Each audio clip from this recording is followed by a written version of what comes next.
Salve, salve Terra Negra, tudo bem? Chegamos, finalmente, usina hidrelétrica de Itaipu, entre o Paraguai e o Brasil. E o que nós viemos falar aqui, viemos contar a história dessa gigante da produção de hidroeletricidade no Brasil.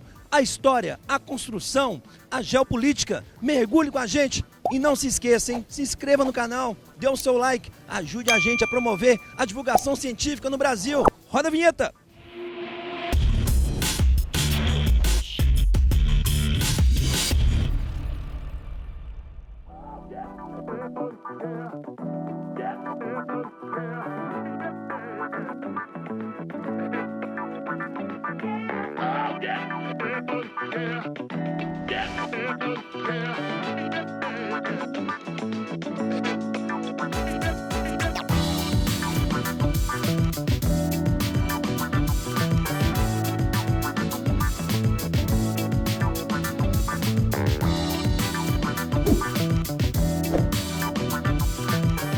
Então, pessoal, estamos aqui bem em Itaipu Binacional. Essa é uma grande sala de comando. De um lado, Brasil. Do outro lado, Paraguai. Agora, por que essa usina é uma usina binacional? Porque o Rio Paraná, que é o rio onde a usina foi construída, é um rio transfronteiriço. O que é um rio transfronteiriço? É um rio que corre entre fronteiras. De um lado nós temos o Brasil, do outro lado nós temos o Paraguai, portanto o rio transfronteiriço. A produção de energia acontece bem na divisa dos dois países, portanto a sala de comando também é dividida. De um lado a direção paraguaia, do outro lado a direção brasileira, e as duas direções, em comum acordo, tomam as decisões relativas à produção de energia hidrelétrica. Na realidade, existe basicamente uma concepção um pouco equivocada em relação à compra de energia, porque o pessoal que pensa que é uma coisa só. Só que existem duas compras sendo feitas aqui. A primeira é a compra dos direitos energéticos. Essa questão dos direitos energéticos é feita em relação aos países, né? Então, o Brasil, ele compra o direito energético do Paraguai. O Paraguai ele não consegue consumir 50%. Em média, ele consome uns 15% e vai negociar o excedente, no caso 35%, em média. Pode alterar, mas assim, independente da porcentagem, o Brasil compra, né? O Brasil paga aí uma compensação monetária anual de 310 milhões de dólares para o Paraguai, para adquirir os direitos do Paraguai. Depois que ele pagou esse direito energético, o que acontece? Ele vai poder negociar com a Itaipu aquela energia que não foi consumida com o Paraguai. E aí sim, a Eletrobras, que é a compradora da energia da Itaipu, poderá comprar a parte excedente do Paraguai. Somente assim é feita a negociação. Se o Brasil, ele porventura não pagar o direito energético, aqueles 310 milhões, ele não pode comunicar à Eletrobras da compra dessa energia excedente. Aí possivelmente o gerador ficaria desativado. Mas como todo mundo tem uma negociação muito clara e muito de cavalheiros, vamos dizer assim, muito bem feita, é melhor você vender o direito, comprar eletricidade excedente, do que deixar o gerador parado, que vai dar muito mais manutenção, mesmo que não seja consumida energia. Aqui que nós temos à frente é a sala de despacho de carga. Não é a sala que vai controlar o gerador, isso tem que ficar bem claro, mas elas são com os meios externos que vão requisitar mais ou menos potência ao sistema. A Itaipu ela não tem como gerar e armazenar, porque a potência de 14 mil megawatts, ou na verdade qualquer potência em megawatts, é complicadíssimo de se armazenar. Devido ao que? A logística, questão das baterias. Nós não temos baterias compactas que consigam armazenar muitos megawatts, né? Às vezes você tem um banco de bateria de alguns megawatts, ele tem o tamanho de um campo de futebol. Muito bem, pessoal, aqui em Itaipu nós temos os condutos forçados. São cerca de 20 condutos forçados. Você tem noção da quantidade de água que desce nesses condutos? Em 2 condutos desses nós temos toda a água das cataratas do Iguaçu.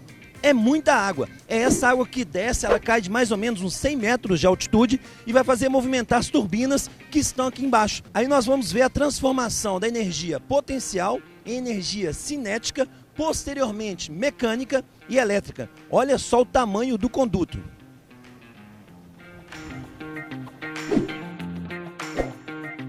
Na verdade, ela pode ser armazenada, mas por enquanto, nesta época, estamos aquém, né, de um armazenamento desejável. Não temos baterias do tamanho de um celular que consigam armazenar 1 megawatt. Né? Não tem isso, mas quem sabe nos próximos anos, o descobrimento de outros elementos, a gente consiga armazenar eletricidade do jeito que nós realmente queremos. Né? A Itaipu, ela se adapta aos horários de pico. Né? Então, tem horas que tem mais demanda, tem horas que tem menos demanda. Então, aqui em Itaipu, nós somos considerados uma usina de base. Nós temos que entregar a eletricidade de uma forma constante e as outras centrais espalhadas pelo Brasil, as PCH, CGHs, que são centrais de geração hidrelétrica ou pequenas centrais de geração hidrelétrica, elas fazem as compensações da frequência no sistema. Né? Nós temos ali os estabilizadores de frequência, que são essas centrais menores. Em comparação a tamanho, a Itaipu ela é maior que Três Gargantas. Ela tem 8 km basicamente de extensão e Três Gargantas ela não vai passar de 4 km totais. A altura também, aqui são 196 e lá são 181 metros. O que Três Gargantas é maior, né, em relação a Itaipu, é a sua capacidade instalada. Lá são 22.600 megawatts com 32 turbinas e aqui são 14.000 megawatts com 20 turbinas. O fator que nos favorece para termos o título de maior hidrelétrica do mundo é a constância do Rio Paraná. O Rio Paraná é um rio perene, então ele não tem muitas oscilações, não tem muitas alterações drásticas. Se compararmos o Rio Paraná, a média é 12.000 metros cúbicos por segundo. E a média do Rio Yangtze, que é onde fica a Três Gargantas, é de 30.000 metros cúbicos por segundo. Então quase 3 vezes mais. Só que a questão é que no verão tem o derretimento da neve do Himalaia. A média chega até 100.000 metros cúbicos por segundo. Mas depois do verão, a média do rio Yangtze chega a cair até 3.000 metros cúbicos por segundo. Então, fazendo com que dos 32 geradores, eles trabalhem apenas com 5, 4 geradores para não abaixar muito o seu reservatório e forçar o sistema. Né? Aqui em Itaipu, no verão, chega a 15, 14 mil e no inverno, 9, 6, 7. Então tem uma oscilação? Tem, mas não é tão drástica comparada a ele. É mais firme. Lá um rio que ele é sazonal. Se vocês olharem na faixa, no globo, ele está bem no mesmo meridiano, vamos dizer assim, na latitude que você pegar o rio Tocantins, Rio Madeira, Mamoré, Rio Amazonas. É sempre um rio que está sempre com aquele regime de monções, né? Então tem, hora não tem. Hora cheia, hora não tem, é seca. Então a Itaipu ela é feita com o propósito principal, gerar eletricidade. Depois ela pode controlar assim, a questão de abastecimento às cidades, irrigação e também controle de cheia. Lá em Três Gargantas, o objetivo principal é controle de cheia. O pessoal, a população chinesa sofria muito com cheias no rio Yangtze, então eles conseguem controlar agora. Aí depois vem abastecimento e geração de eletricidade, que não parece que é meio estranho assim o propósito de geração de eletricidade não ser o primeiro, mas é o caso deles lá. Muito bem, estamos aqui na sala de controle da usina de Itaipu e o Diego explicou pra gente aqui, ó, a questão dos comandos dos aparelhos. Como é que funciona, Diego? São aparelhos mais antigos e mais recentes, não é isso? Exatamente. Nós temos aqui o sistema antigo dos geradores, o sistema analógico, considerado assim, só que nós temos a interface digital. Ela foi atualizada nos anos 2000 e ainda mantemos o controle original, porque a gente fala assim, ele é antigo, mas não é obsoleto. Se falhar os computadores, nós temos ainda a questão de utilização do sistema manual. É um backup, né, uma redundância que nós temos aqui em Itaipu. Certo, são 20 unidades geradoras de energia. As 20 funcionam a todo momento? Somente se houver uma necessidade, porque nós temos uma conveniência. As unidades geradoras, elas têm que trabalhar em uma potência pré-determinada, já de contrato. Nós temos uma quantidade X de milhões de megawatts para produzir ao ano. E não trabalhamos com as 20 todos os momentos, né? Porque sempre tem uma época que tem gerador parado por manutenção, né? Então para 1, 2 em manutenção, no máximo isso, não pode ser.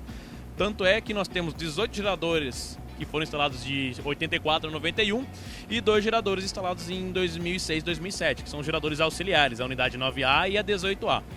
Então, o que acontece? O gerador ele tem que trabalhar folgado, ele não pode trabalhar o tempo inteiro sobrecarregado. Então, se nós estamos trabalhando com as 20 unidades geradoras de uma forma de potência máxima, digamos 715 megawatts, podemos concluir que alguma coisa no sistema não está bem, né? Porque a Itaipu ela está indo de socorro a alguma outra central que não conseguiu fornecer energia. Faltou água, deu algum problema, porque não é comum de vê-la trabalhando a 14 mil megawatts. Mas é algo, digamos assim, descomunal. Você vê os 14 mil marcados ali, é algo assim que chega a arrepiar só de imaginar ela trabalhando a plena carga, né? Exatamente, 98% do Brasil é integrado, né? Com a fidelização da linha de Belo Monte vai chegar a 100%. Então, eu não vou mandar energia daqui para o norte, mas eu posso mandar em cascata, né? Para uma central, que manda para outra, quem manda para outra, e que assim conseguirá atingir o objetivo lá ao norte, né? Então, imagine que quando a gente trabalha a 14 mil megawatts, nós estamos utilizando mais do que 14 mil metros cúbicos por segundo. E nós sempre comparamos o Rio Paraná com as cataratas do Iguaçu. Nas cataratas do Iguaçu são 1.400 metros cúbicos por segundo, ou seja, quando está trabalhando a 100%, a Itaipu utiliza 10 cataratas do Iguaçu por segundo para gerar suas turbinas. Estamos aqui em um vertedouro de Itaipu e existe uma máxima que é a seguinte: água turbinada, receita gerada; água vertida, receita perdida. Nos explique isso melhor, Diego. É muito simples. Bom, onde nós queremos que a água passe é na casa de máquinas, onde temos os geradores. Toda a estrutura de geração está lá. Onde passa essa água, vai gerar a turbina, que vai gerar o eixo e vai gerar o rotor, e assim gerando energia. Lá, com a geração de energia, nós podemos manter a operação, pagar tudo, todas as dívidas, todo o investimento da Itaipu, e assim gera o capital para a empresa, né? Mas se porventura chover demais, a gente não conseguir segurar essa água e ela começar a subir em demasia, abrimos o vertedouro. Mas aqui o vertedouro, como vocês podem constatar, não tem turbinas, não existem geradores, né? Então o vertedouro é uma válvula de descarga. Se a gente comparar, é igual aquele cano que nós temos na caixa d'água nas nossas casas, que é o ladrão da caixa d'água. Então esse aqui é o nosso ladrão. Só que o vertedouro aberto, para a técnica, para a engenharia, é um baita desperdício de um potencial hídrico, né? Porque às vezes a gente tenta gerar o máximo possível, só que ocorre uma tromba d'água e não dá, né? Eles tentam manter uma previsão de pelo menos aí uns 10 dias antes, né? Porque o que acontece? Eles fazem assim: tá chovendo em Guaíra, tá chovendo em Dourado, tá chovendo lá para cima, no Rio Paranaíba, Rio Grande. Essa água demora um tempo para chegar. Então fazemos assim: aumentamos a produção dos geradores para que o lago abaixe, para quando essa água chegar, ela não seja um excesso, mas só complete o nível do lago. Ou, na verdade, às vezes acontece para verter o mínimo possível. Porque antes, isso aqui era muito fácil de vê-lo aberto. Porque a previsão do tempo ela não era tão precisa quanto a atual. Então a gente consegue trabalhar melhor, aliando toda essa parte da meteorologia com a hidrologia para nos favorecer e não ter nenhum problema, digamos, de verter em demasia. A gente sempre compara que fala que o vertedouro fica aberto aí uns 10% do ano. Não é uma regra, né? Mas nos últimos anos tá valendo aí uns 5 a 7%. Eles querem diminuir cada vez mais. Tanto é que já tem um projeto para aumentar a soleira do vertedouro em 1,5 metro, para você aumentar o volume de água do reservatório e assim reduzir mais ainda o índice de abertura das comportas aqui. Bem, pessoal, estamos bem sobre a usina hidrelétrica de Itaipu. De um lado, a represa gigante. E quando falamos de represa, na geografia tem um conceito que é o de royalties, que é uma compensação financeira que é dada aos municípios, ao Estado, à União, pelos impactos ou prováveis impactos ambientais e sociais. Como que funcionam os royalties aqui, Diego? Então, os royalties da Itaipu, eles funcionam da seguinte maneira. Proporcionalmente, o município receberá uma quantidade X de dólares pela sua área inundada. né? Tanto Foz do Iguaçu quanto a cidade de Hernandárias, que é a cidade que está no Paraguai, eles recebem uma grande quantidade de royalties. Mas os municípios que são afetados diretamente são os que recebem maior quantidade dessa indenização. Porém, existem muitos municípios a montante da barragem que também recebem royalties, mas eles não são diretamente afetados pelo lago. Então tem direto e indiretamente. Os municípios que recebem mais royalties aqui do lado brasileiro, você vai ter Santa Helena, Foz do Iguaçu e Itaipulândia, né? Então proporcional à sua área inundada. A Foz do Iguaçu tem mais de 250 mil habitantes, só que se você comparar com Itaipulândia e Santa Helena, eles têm menos população, então o investimento deles fica bem mais facilitado. Então a cidade, se vocês pesquisarem um pouco ali da geografia dela, ela tem um IDH bem alto, não é bem maior do que o de Foz do Iguaçu, né? Mas também é proporcional ao tamanho da cidade, né? No lado paraguaio também, a cidade de Hernandárias tem um IDH bem alto, devido a essa injeção de royalties para o município. No caso do Brasil, metade fica para a cidade, a outra metade é dividida entre o Estado e a União. E no caso do Paraguai, maior parte dos royalties fica para o município e outra parte dividida pela província, né, que lá é província, e os departamentos e a União do Paraguai também. Obrigado mesmo. Obrigado. Feliz 2019. Você também. Ô, Diego, Obrigado por abraço. gente. Valeu. Aproveita e o restante do passeio. Até mais. Tchau, tchau.